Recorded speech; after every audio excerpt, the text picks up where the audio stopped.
कहीं कोई खबर नहीं, सब ठंडा। इससे तो अच्छा है अखबार वाले पूरा कागज निकालते, छपाई का खर्चा तो बच जाता। क्यों? इश्तिहारों में भी कुछ नहीं? तुम्हारे हिसाब से तो दुनिया भर की बेहतरीन खबरें इश्तिहारों में ठूसी रहती है। इश्तिहार भी सब ठंडे। एक आदमी विधवा से शादी करना चाहता है, अब कुंवारी को छोड़कर विधवा से शादी करने की क्यों ठानी, ये बात मेरी समझ में नहीं आई। जरूर कोई बुरी नियत होगी। क्यों बुरी नियत है? ये काम तो कोई निस्वार्थ समाज सेवक ही कर सकता है। और कोई खबर? एक बीमा कंपनी ने बड़े बड़े हरफों में इश्तिहार दिया है कि वो पति पत्नी का एक ही बीमा करेगा, और इस जोड़े में कोई भी किसी को कैसे भी इस दुनिया से टिकट कटवा दे तो दूसरे को बीमे की सारी रकम मिलेगी। ये भी कोई बात हुई? इन बीमा कंपनियों ने तो जीना मुश्किल कर दिया। क्यों? इसमें भी कोई बुरी नियत छुपी हुई है? बीमा कंपनी का कोई अपना स्वार्थ नहीं, लेकिन दूसरों के मन में कुकर्म करने की इच्छा जगाना ये पुण्य काम नहीं। औरतों के मन में ऐसे पाप करने की इच्छा कभी नहीं आ सकती। ये तो सिर्फ मर्दों का ही काम है। अच्छा, रुको रुको, सुनो कोई ऊपर आ रहा है, लेकिन इतनी तेजी से क्यों? पुटीराम, जरा दरवाजा खोलना।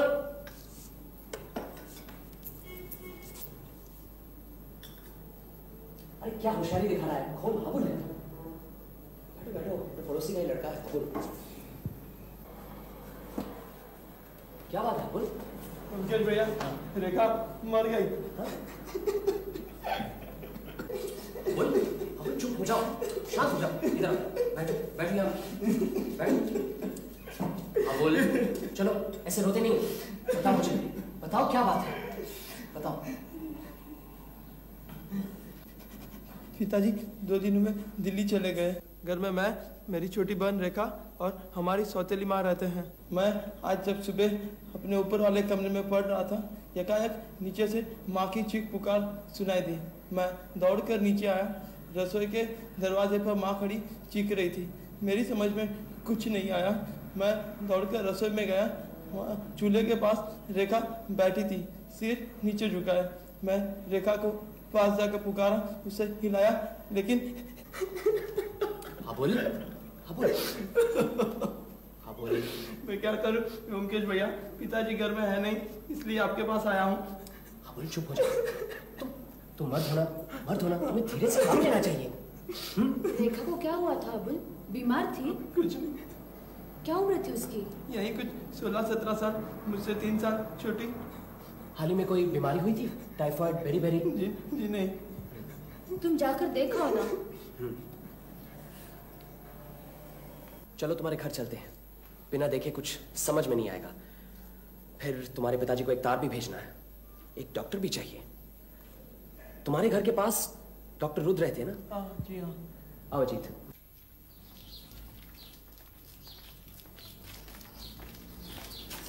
माँ,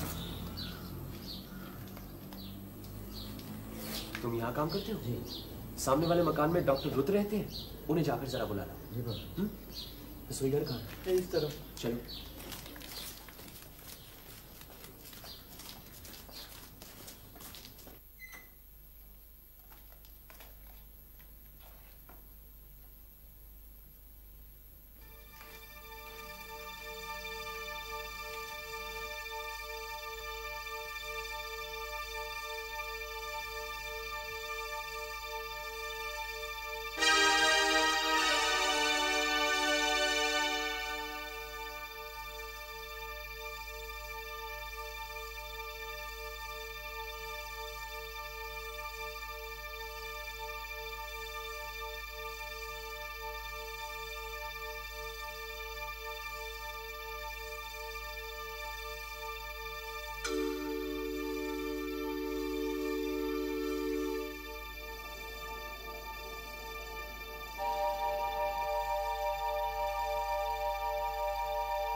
दियसलाई जलाकर चूल्हा जलाते वक्त यकायक मृत्यु हुई है।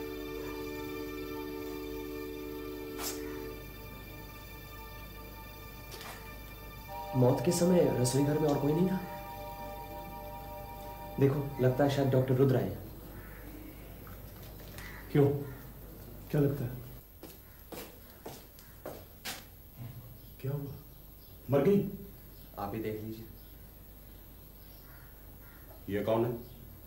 पड़ोसी। देव कुमार बाबू की यही बेटी है? जी है।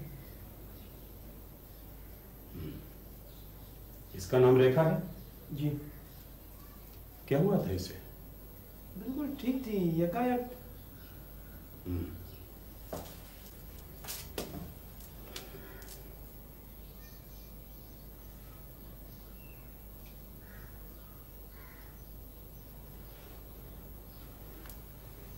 मौत करीब 2 घंटे पहले हुई है, क्योंकि रिगर मॉर्टिस शुरू हो गया है।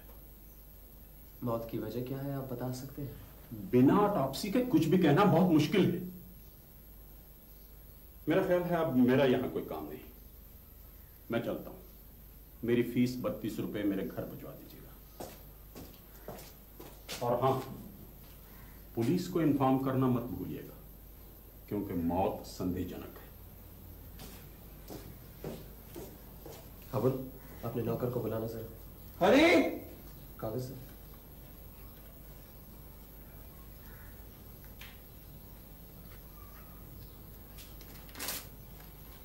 थाने में दरोगा बाबू है, ये उनको दे देना। अच्छा। अबुल, लाश जैसी है वैसे ही पड़ी रहने देना। पुलिस आएगी, क्या करना है वही करेगी। चलो रेखा का कमरा देखते हैं।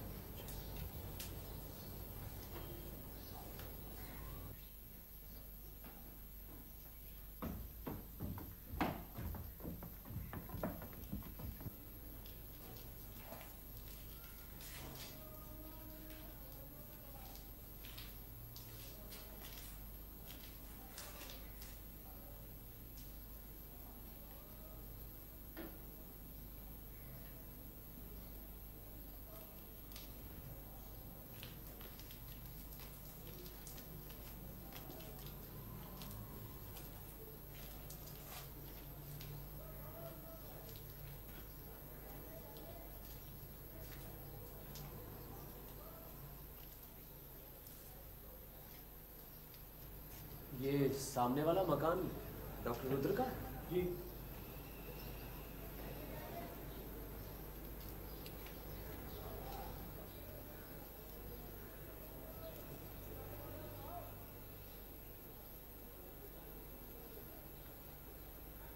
अबुल, ये चिट्ठी तुम्हारी बहन की लगती है, जरा पढ़कर देखना तो क्या लिखा है।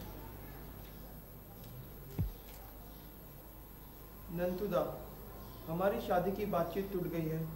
तुम्हारे पिताजी 10,000 दहेज मांग रहे हैं। पिताजी इतना रुपया नहीं दे सकते। मैं किसी और से शादी नहीं कर सकती, यह तुम्हें मालूम है। लेकिन इस घर में मैं और नहीं रह सकती। तुम्हारे पिता के डॉक्टर खाने में कई तरह के जहर होंगे। तुम मुझे कोई जहर ला कर दो न भी दोगे तो मैं किसी भी उपाय से मरूंगी। मैं और जीना नहीं चाहती। रेखा, मुझे मालूम था यही होगा। रेखा आत्महत्या करेगी। ये नंतू कौन है? नंदू डॉक्टर रुद्र का लड़का है। रेखा के साथ उसकी शादी की बातचीत चल रही थी। उसके बाप ने 10,000 दहेज मांग कर रेखा की जिंदगी बर्बाद कर दी। इधर यहाँ बैठो, बैठो इधर, बैठो बैठो। जो होना था सो हो गया। मेरी बहन के अलावा मेरा कोई नहीं है। माँ नहीं है, पिताजी को अपने काम से फुर्सत नहीं है। परेशान मत हो, अभी पुलिस आ जाएगी, उससे पहले तुम्हारे माँ से बातचीत करनी है। आ जाओ, चलो उठ।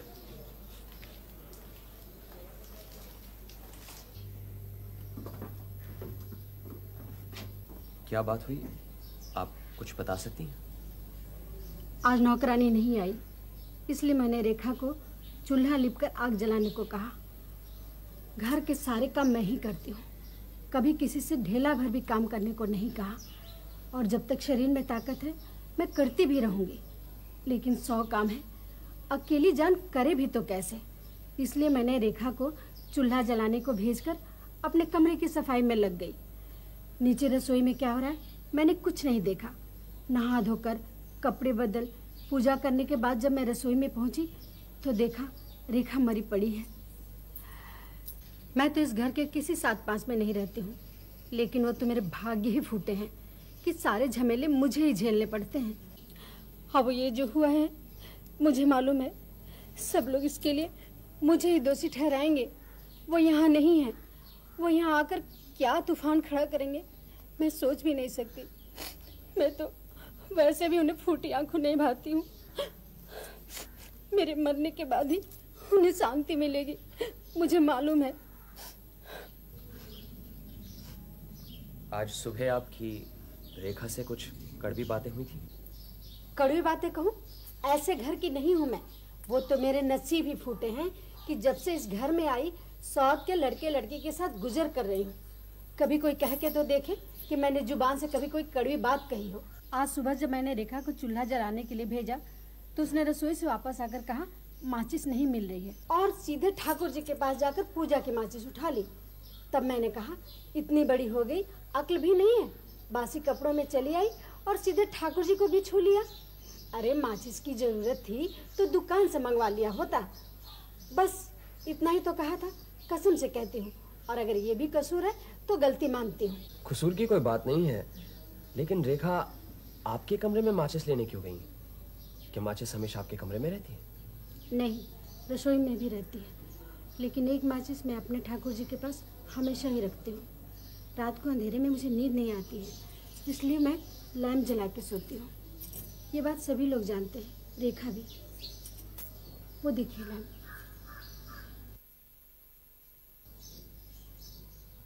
मतलब उसी वक्त आपने रेखा को आखिरी बार जिंदा देखा था, उसके बाद नहीं? नहीं, और देखूंगी कब? घर की सफाई के बाद तो मैं नहाने चली गई थी। दरोगा क्या है? धन्यवाद, अगर जरूरत हुई तो बाद में पूछताछ करूंगा।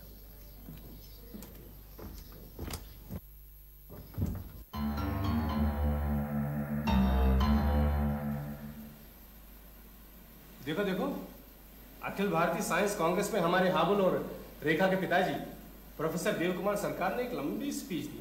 क्या कहते हो? कहा है भारतीय वैज्ञानिकों की विज्ञान से रुचि नहीं है, ये धारणा बिल्कुल गलत है। इसका ज्वलंत उदाहरण है हमारा प्राचीन भारत। विज्ञान का बीज मंत्र भारत में ही हुआ है, लेकिन वर्तमान में हमारी दशा सोचनीय है। फिर भी सारी असुविधाओं के बावजूद हम अपनी छोटी लेबोरेटरीज में जो कुछ चमत्कार कर रहे हैं उसे प्रोत्साहन, आर्थिक सहायता और सहानुभूति चाहिए। फिर हम भी दिखा सकते हैं कि भारतीय वैज्ञानिक विश्व के अन्य वैज्ञानिकों से कहीं भी कम नहीं है। आर्थिक सहायता क्यों, क्या हुआ? ये हाबुल दिखने में तो बुद्धिमान लगता है, लेकिन इसके पिता वैज्ञानिक होकर भिखारियों की तरह ये रोने धोने का भाषण क्यों दे रहे हैं? क्यों, इस भाषण से क्या वो बुद्धिमान नहीं लगते? ऐसी बात नहीं है, लेकिन फिर से शादी करना कोई बुद्धिमानी का परिचय तो नहीं। कब मिले थे तुम उनसे? 1-2 बार देखा है उन्हें, तार पहुंच गया होगा। आज आ जाना चाहिए उन्हें। तुम्हें क्या लगता है, रेखा ने आत्महत्या की है? तुम्हें क्या लगता है? आत्महत्या ही होगी, चिट्ठी में तो साफ लिखा है। हाँ, लेकिन आत्महत्या हुई कैसे? जहर खाकर, ये भी तो चिट्ठी में लिखा है। अरे इस चिट्ठी में लिखा जरूर है, लेकिन चिट्ठी जहां पहुंचनी थी वहां पहुंची नहीं, लिखने वाले के तकिए के नीचे रह गई। फिर जहर कहां से मिला? चिट्ठी में तो ये भी लिखा था कि जहर न मिलने पर किसी और तरीके से। लेकिन चिट्ठी भेजने से पहले ही दूसरा तरीका अपना लिया, क्या ये मुमकिन है? फिर चूल्हा जलाते जलाते कोई आत्महत्या नहीं करता। रेखा की मौत हुई है अकस्मात, जैसे आसमान से बिजली गिरी हो। देखा नहीं तुमने? बैठी की बैठी रह गई, माचिस की तीली हाथ में ही जलकर राख हो गई। फिर कैसे हुई ऐसी मौत? यही तो समझ में नहीं आ रहा।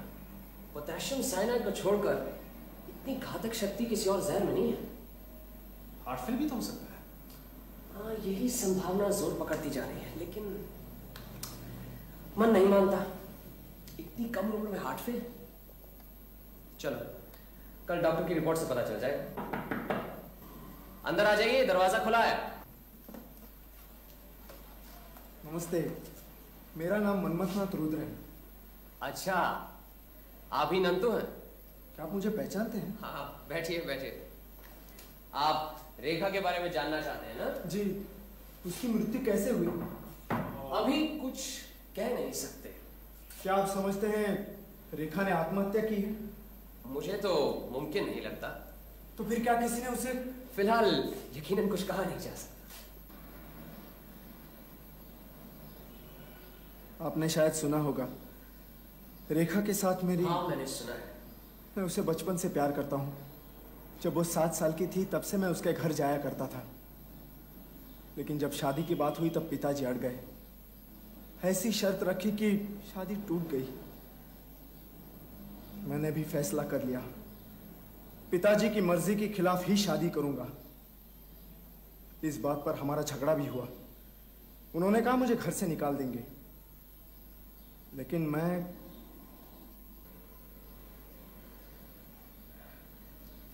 पिताजी से आपका झगड़ा कब हुआ? परसों दोपहर को। पर मैंने साफ कह दिया कि रेखा के अलावा मैं किसी और से शादी नहीं करूंगा। आपके पिताजी इस शादी के खिलाफ क्यों थे?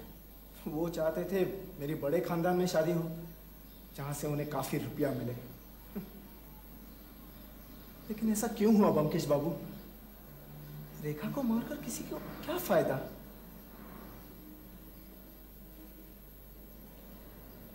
आपके पिताजी को फायदा हो सकता है। पिताजी? नहीं नहीं, ये आप क्या कह रहे हैं?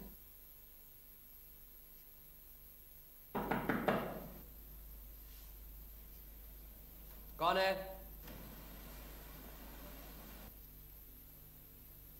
नमस्कार प्रोफेसर देव कुमार, तार मिल गया आपको?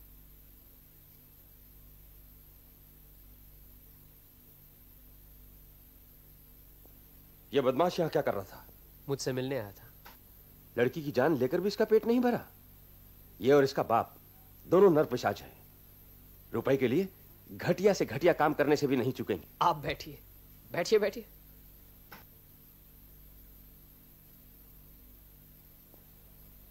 हाबुल ने आपके बारे में सब बताया मुझे।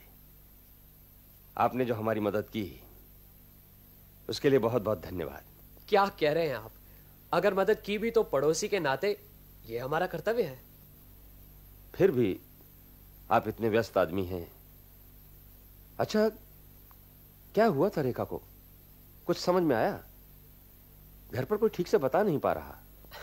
कुछ कह नहीं सकते प्रोफेसर, देखते हैं डॉक्टर की रिपोर्ट में क्या निकलता है। अगर मेरे पास रुपया होता तो इस केस की छानबीन का भार मैं आपको सौंपता, लेकिन क्या करूं, मेरे पास इतना रुपया है ही नहीं। ये आप क्या कह रहे हैं? आप तो नहीं व्योमकेश बाबू, बिना फीस दिए मैं किसी की मदद लेना नहीं चाहता। पुलिस पहले ही तहकीकात कर रही है, जो भी करना होगा वही करेगी। और फिर तहकीकात से क्या होगा? मेरी बेटी तो मुझे वापस नहीं मिलेगी। धन्यवाद व्योमकेश बाबू, मैं चलता हूं।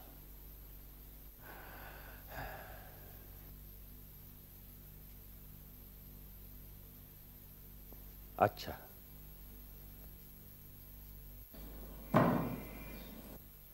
चलो, एक शंका का समाधान तो हुआ।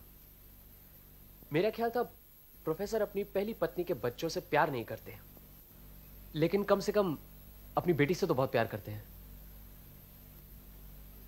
अरे, ये सिगार यहीं भूल गए? भुलक्कड़ मिजाज के है बेचारे।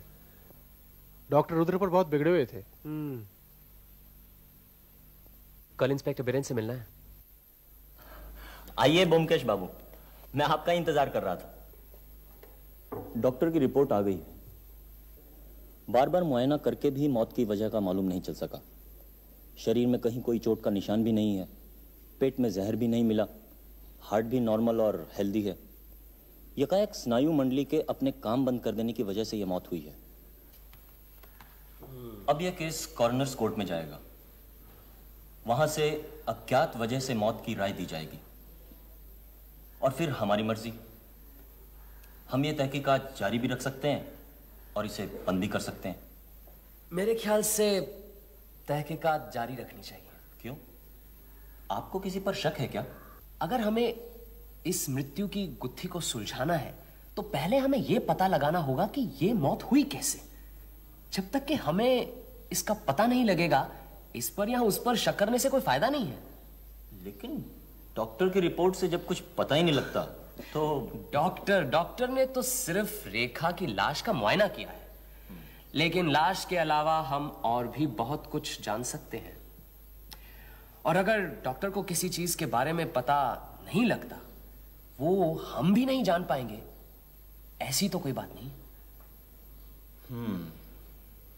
ये बात तो है। कल प्रोफेसर देवकुमार आए थे मेरे पास। उन्होंने मुझे इस केस से छुट्टी दे दी है। मतलब ये कि बिना फीस दिए वो किसी की मदद नहीं लेना चाहते, और फीस देने लायक उनके पास पैसे हैं नहीं। क्यों नहीं है? उन्हें अच्छी खासी तनख्वाह मिलती है, कॉलेज में प्रोफेसर है, 800-900 रुपए तो मिलती ही होगी। शायद ज्यादा ही होगी। फिर आपकी मदद क्यों नहीं ले रहे? किसी को आड़ में रखने की कोशिश तो नहीं कर रहा है? हाँ, ये हो सकता है। किसको आड़ में रखेंगे? अपनी पत्नी को या अपने लड़के को? प्रोफेसर ने आपको छुट्टी दे दी होगी, लेकिन अगर जरूरत पड़ी तो मैं आप ही के पास आऊंगा। जी जरूर, मैं पूरी मदद करूंगा आपकी। और फिर मेरा तो इस केस से संबंध हाबुल की वजह से है। Very good. मैं आपके पास परसों सुबह आऊंगा। बिल्कुल। चाय वाय तो पिलाएंगे ना? जी जरूर, मैं आपका इंतजार करूंगा 9 बजे। अच्छा। मुकेश बाबू कहाँ हैं? अंदर है, आप बैठिए, मैं बुला लाता हूं।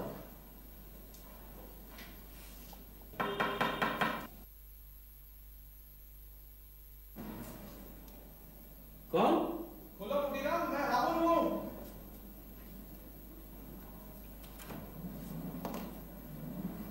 अरे नमस्ते दरोगा बाबू। नमस्ते भाई, कैसे हो? बस मैं ठीक हूँ। आइए इंस्पेक्टर बिरेन। अरे पुटीराम, चाय भिजवा दो, और सुनो, साथ में कुछ खाने पीने के लिए भी भेज दो। हाबुल, घर पे सब ठीक ठाक तो है ना? सब ठीक है। पिताजी आज पटना जा रहे हैं। अच्छा। वहाँ यूनिवर्सिटी में लेक्चर देना है। अरे रुको तो सही, बैठो ना। नहीं मुकेश बाबू, मैं तो बस यही बताने आया हूँ। पिताजी से कुछ कहना है? नहीं, कुछ नहीं, जाने दो उन्हें। काम में लगे रहेंगे तो जरा जी बहल जाएगा। उन पर क्या गुजर रही है मैं समझ सकता। चाय तो पीते जाओ। बस, नमस्ते। अच्छा। और बताइए इंस्पेक्टर, डॉक्टर रुद्र से मिले? हाँ मिला। पूरा माया का लोभी और निष्ठुर डॉक्टर है। सुना है पैसों की वजह से उसके 2-3 मरीज बिना इलाज के ही मर गए।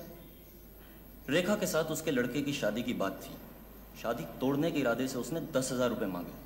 उसे मालूम था कि प्रोफेसर इतनी बड़ी रकम तो जुटा नहीं पाएगा, और शादी टूट गई। रेखा की मौत के बाद वो लड़का अपने बाप से लड़कर घर छोड़कर चला गया। वो अब भी यही समझता है कि रेखा की मौत की वजह उसका बाप ही है। लेकिन मेरे ख्याल से इस मामले में डॉक्टर रुद्र पर कोई आरोप नहीं लगाया जा सकता। शायद आपका कहना ठीक ही है। लीजिए, चाय आ गई। अरे अजीत, तुम सरकारी डॉक्टर से मिले थे ना? जरा इंस्पेक्टर बिरेन को बताना क्या कहते हैं। डॉक्टर अपनी रिपोर्ट के बाहर कुछ नहीं कहना चाहते, लेकिन उन्होंने एक बात कही। उनका कहना है कि किसी भी अनजाने जहर का धुआं नाक के अंदर जाने से मृत्यु हो सकती है, जिसका पता पोस्टमार्टम की रिपोर्ट से नहीं चलता। ये भी डॉक्टर की एक थ्योरी है। उनका कहना है कि वो गलत भी हो सकता है। प्रोफेसर देवकुमार से मिले? आज जा रहे हैं? हाँ मिला। उनकी आर्थिक हालत वाकई अच्छी नहीं है। लगता है दुनियादारी के मामले में बिल्कुल नावाकिफ हैं। अब लड़की की शादी के लिए 7-8 हज़ार रुपये खर्च करना भी उनके लिए एक बहुत बड़ी समस्या बन गई थी। कॉलेज के प्रोविडेंट फंड से उन्होंने उधार की अर्जी भी दी थी। खैर वो शादी ही टूट गई। कॉलेज से उन्हें काट कूट कर कुल 880 रुपये मिलते हैं। लेकिन सुनकर ये ताज्जुब होगा कि उस 880 रुपये में से एक मोटा हिस्सा बीमा कंपनी को भेज जाता है। 50,000 का बीमा करवाया है। 50,000 का बीमा? कब किया? 1 साल से ऊपर हो गया। जॉइंट पॉलिसी है, अपनी और अपनी पत्नी के नाम। दूसरी पत्नी है, अगर वो गुजर जाए तो उनकी विधवा पत्नी को कोई तकलीफ ना हो, शायद इसीलिए। क्या सोच रहे हैं? आप उनकी पत्नी से मिले? बस यही बाकी है। इस हाबुल के बारे में पता करवाया। बड़ा अजीब सा लड़का है, कॉलेज नहीं जाता, बस यूं ही घूमता फिरता रहता है, और अभी मुझे यहां से देखकर भाग गया। आप हाबुल की तरफ से बेफिक्र रहिए, यहां से तो सीधा थाने ही जाएंगे ना। ठीक है, मैं जरूरत पड़ी तो वहां आ जाऊंगा, नहीं तो टेलीफोन कर दूंगा। मुझे जरा बाहर जाना है।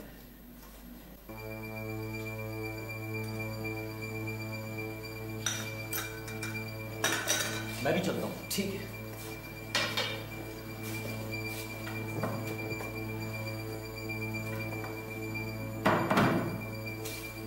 तुम्हें हो क्या? इंस्पेक्टर को न्योता हम नहीं दिया था। चलो जल्दी, हाबुल के घर जाना है। प्रोफेसर देव कुमार को पटना जाने से रोकना है। क्यों?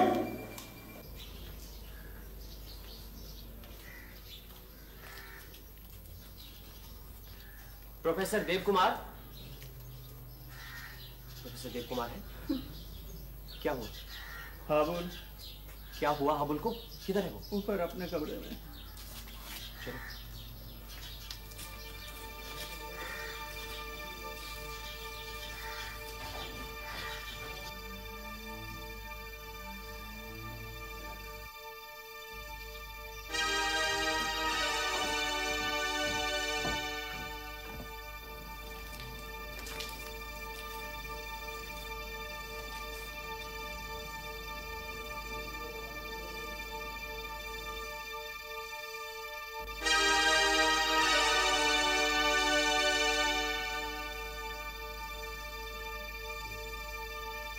बिल्कुल इसी तरह रेखा की मौत हुई थी। उफ, किस्मत की मार देखो, बुरा करने वाले का यही हाल होता है। क्या हुआ? तुम फौरन जाओ, इंस्पेक्टर बीरेन को ले आओ। मेरी तरफ से कहना कि प्रोफेसर देव कुमार के नाम गिरफ्तारी का वारंट भी ले आए जल्दी। लेकिन तुम जाओ तो सही, मैं बाद में समझा दूंगा। साथ में ये भी कहना कि हाबुल अपनी बहन रेखा की तरह मर गया। जाओ जल्दी जाओ।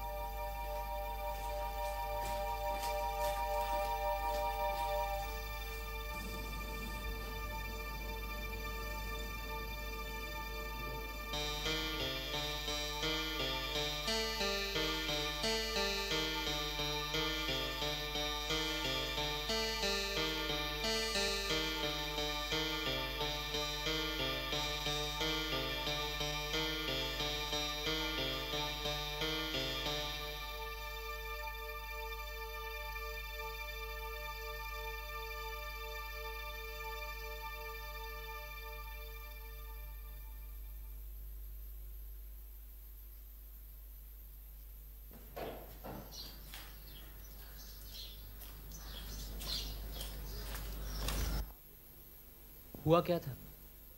हाबुल छुप छुप के सिगरेट पिया करता था। कई बार खरीद कर मैंने हिला के दिया।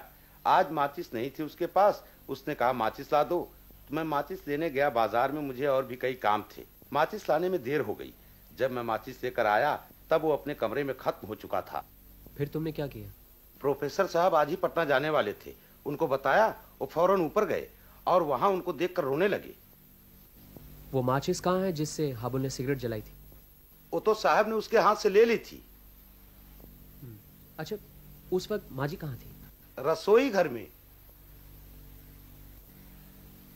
प्रोफेसर देव कुमार कहाँ है? अपने कमरे में।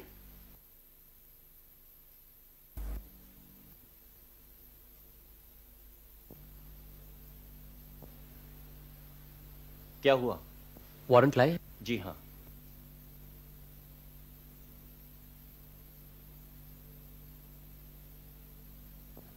बुरा जो देखन मैं चला, मुझसे बुरा न कोई।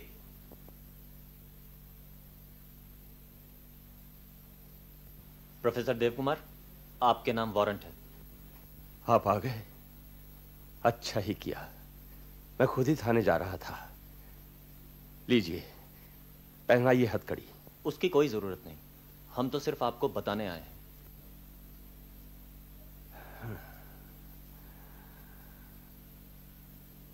डेस्टिनी, तकदीर। नहीं तो हाबुल भी क्यों उसी माचिस की डिबिया से तीली निकाल ले गया? क्या सोचा था, क्या हो गया? सोचा था रेखा की धूमधाम से शादी करूंगा, हाबुल को विदेश पढ़ने भेजूंगा, अपने लिए अप टू डेट लेबोरेटरी बनाऊंगा। देव कुमार बाबू, मुझे आपकी माचिस चाहिए। डरिएगा नहीं, मैं आत्महत्या नहीं करूंगा। अपने लड़के को मारा, लड़की को मारा, अब मैं खूनी आसामी की तरह फांसी के तख्ते पर लटकना चाहता हूं। माचिस की डिबिया मुझे दीजिए। इसमें केवल 5 तीलियां हैं, लेकिन सावधान, एक एक तीली मृत्युवान जैसी है, जलते ही फौरन मौत, जैसे मेरे दोनों बच्चों की हो गई।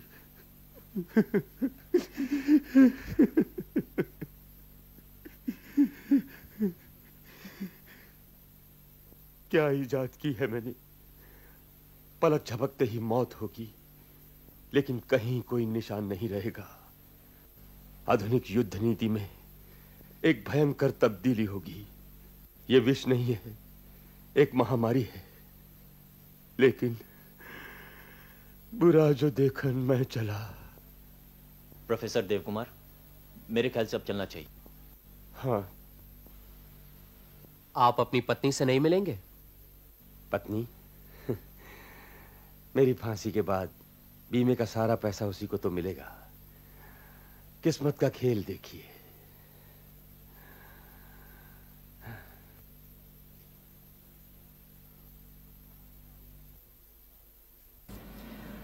अंग्रेजी में एक फिक्रा है, vengeance coming home to roost.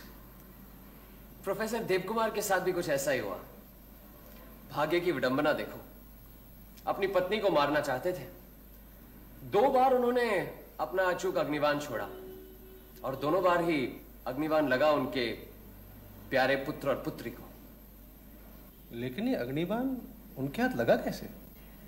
Scientist तो थे, एक्सपेरिमेंट करते करते एक नया आविष्कार कर लिया। एक ऐसा आविष्कार जिसकी जरूरत रोजमर्रा की जिंदगी में नहीं थी, लेकिन जिसका एक भी अंश अगर दुनिया में किसी भी बड़ी ताकत को, जापान, अमेरिका, जर्मनी, अगर उन्हें पता लग जाता तो वो फौरन अपने कारखानों में ये जानलेवा जहर बनाना शुरू करते थे। इसीलिए प्रोफेसर देवकुमार ने इस आविष्कार की चर्चा किससे की नहीं। ये चाहते थे कि खुद इस पर और एक्सपेरिमेंट हो, और इस तरह के एक्सपेरिमेंट गोपनीय ढंग से करने के लिए अपनी खुद की एक लेबोरेटरी होनी चाहिए ना, लेकिन इसके लिए रुपया भी तो चाहिए। जो लोग मानसिक मेहनत करते हैं उन्हें सांसारिक जीवन में शांति चाहिए, लेकिन छुआछूत, पूजा पाठ मानने वाली और हमेशा कचकच करने वाली दूसरी पत्नी ने प्रोफेसर देवकुमार का जीना मुश्किल कर दिया था। अमूमन कोई अपनी स्त्री की हत्या करने की बात नहीं सोचता, लेकिन अगर कोई ऐसा सोचता है तो हमें समझ लेना चाहिए कि बात बर्दाश्त से बाहर पहुंच गई है। अब इस घातक जहर का आविष्कार प्रोफेसर देवकुमार ने किया, और मेरा ख्याल है कि तभी उन्होंने ऐसा सोचा होगा कि अपनी स्त्री को रास्ते से हटा देना चाहिए। इन्हीं दिनों अखबारों में पति पत्नी का इकट्ठा बीमा करने की योजना के बारे में उन्होंने पढ़ा। एक के मर जाने से दूसरे को सारा रुपया मिल जाएगा। यही मौका था, इस तरह का बीमा करके अपनी पत्नी का खात्मा कर सके तो एक बार से 2 फायदे हो सके। प्रोफेसर देवकुमार ने पूरे 50,000 का बीमा कराया। कोई जल्दबाजी नहीं की जिससे कि बीमा कंपनी को शक हो। फिर 1 साल इंतजार किया। अपनी पत्नी पर जहर आजमाने के लिए एक नायाब तरीका निकाला। एक वैज्ञानिक मस्तिष्क इस तरह सोच सकता है। उन्हें मालूम था कि जहर में आग लगने से जो धुआं निकलता है उसका छोटे से छोटा अंश भी अगर नाक में जाए तो कोई बच नहीं सकता। इसलिए उन्होंने माचिस की तीली के मुंह पर जहर लगा दिया। अब कोई भी ये तीली जलाएगा वहीं खत्म हो जाएगा। तभी दिल्ली में विज्ञान कांग्रेस का अधिवेशन शुरू हुआ था। उन्होंने सोचा यही मौका है। उन्हें पता था कि उनकी पत्नी रोज सवेरे पूजा के लिए माचिस से दिया जलाती है, अब ये माचिस पूजा घर में ही रहती है और इस माचिस का और कोई इस्तेमाल तो होता नहीं। सो उन्होंने इस माचिस की डिबिया में एक जहरीली तीली डाल दी और वो दिल्ली चले गए। अब 4-5 दिनों में कभी ना कभी घातक तीली का इस्तेमाल तो करेगी ना उनकी पत्नी। तब प्रोफेसर देव कुमार दिल्ली में होंगे और उन पर कोई शक भी नहीं करेगा। सब ठीक ही था, लेकिन किस्मत में कुछ और ही लिखा था। अपनी पत्नी की जगह उनकी अपनी बेटी चूल्हा जलाकर मारी गई। प्रोफेसर देव कुमार दिल्ली से वापस आए।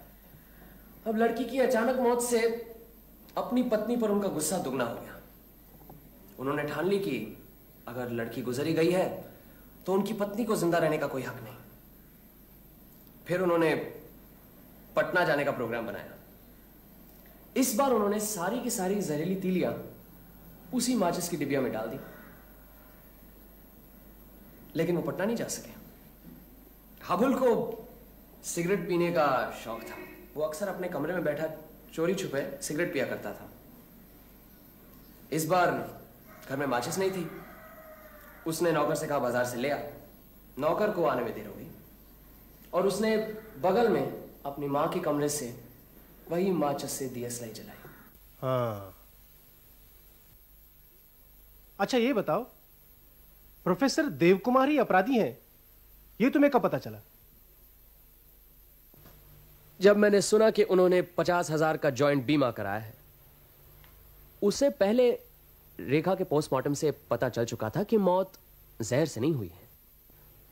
तब इस नतीजे पर पहुंचा कि मौत जैसे भी हुई हो उसे आज के वैज्ञानिक नहीं जानते।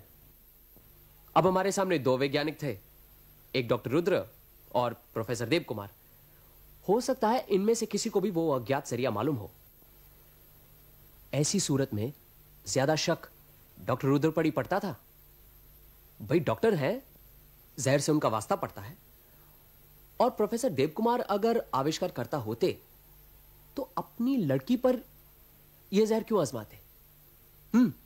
हालांकि डॉक्टर रुद्र घटिया किस्म के इंसान हैं, लेकिन पड़ोस की लड़की जो सिर्फ उनके लड़के से प्यार करती है, इसी बात पर खून क्यों करेंगे?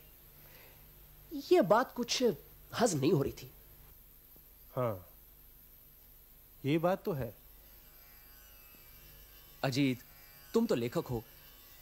तुम्हें प्रोफेसर देव कुमार के इस केस में एक दर्दनाक व्यंग नहीं नजर आ रहा? इंसान ने जब पहली बार दूसरे की हत्या करने के लिए हथियार बनाया, उसी दिन से उसने अपनी मौत की खाई खोद ली। आज दुनिया में जो चोरी छुपे हिंसक और प्राणघातक जहर बनाए जा रहे हैं, यही जहर किसी दिन सारी मानवता को ध्वंस कर देगा। ऐसा नहीं लगता?